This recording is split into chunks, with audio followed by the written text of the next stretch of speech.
Ụbọchị ọma Igbo ndị ọma njibiri. Ọ bụ eziokwu na ọ bụ bete ka esi ejebe nkwụ, ụdara chara acha na-awọrọ onwe ya ụzọ. Nkụzi nzukọ nsọ Katọlik bụ ihe dị ọkpụ tọrọ ọkpụ, bụ ihe si n'aka wee na-efere aka.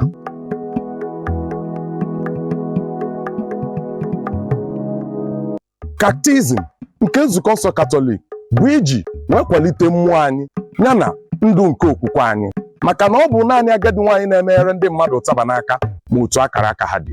Ọkwa achọba isi ọchụ aga n'ụzụ.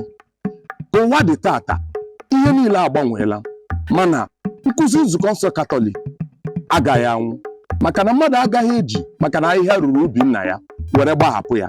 Ka anyị chetakwa na chichiri ugo ọzọ agaghị ekwe ka o chuo echuo, tinyekwara na ka nkụ gwụrụ n'ụlọ abụghị na osisi agwụla n'ọhịa.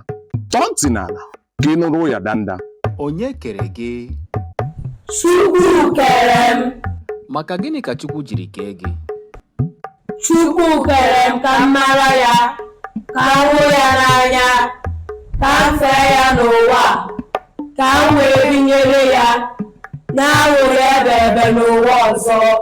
Catechism nke nzukọ nsọ Katọlik bụzi nke dị na Play Store ugbu a akpọrọ Sabi Catechism. Sabi Catechism dị n'asụsụ Igbo ma dịkwa na Bekee, iji nyere ụmụaka aka iji wee nwee ezigbote nghọta maka nkọwa ọbụla dị na agba nke ọbụla, ejije so ya yana ajụ aza.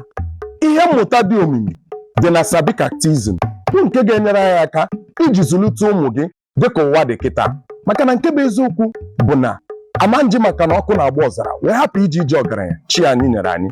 Ejije dị na Sabi Catechism bụ ihe ụmụ gị ga-ene n'anya wee hụ mkpa ọ dị na ha biri ndụ dịka ndị otu Kristi, dịka ndị na-agba ọsọ ndụ eluigwe, maka na ọ bụ zụcha ala bụ ahịa. Ọ dị mma a na-egwu ili ka a na-ebe akwa, ka ụmụaka ghara iche na ọ bụ ọnụ abụzụ ka a na-atụ. Anaghị ajụ nwa orianụ ma azụ ọ na-adịkwa ya mma. Ya bụ, gaa n'ikpo ekwentị gị, gaa na Play Store ka ị nweta Sabi Catechism, bụ ihe ị ga-eji wee zụọ ụmụ gị dịka onye otu Kristi na onye na-eso ụzọ Kraịst, maka na e nwere ihe na-adị mmadụ mma kwụọ ya ụgwọ, o ruru ma o rughị ọ nara ya. Ka anyị chetakwa na nke bụ eziokwu bụ na mmadụ anaghị ahụcha ụzọ gbagba ọhịa, ọ nụrụ kọrọ ibe ya.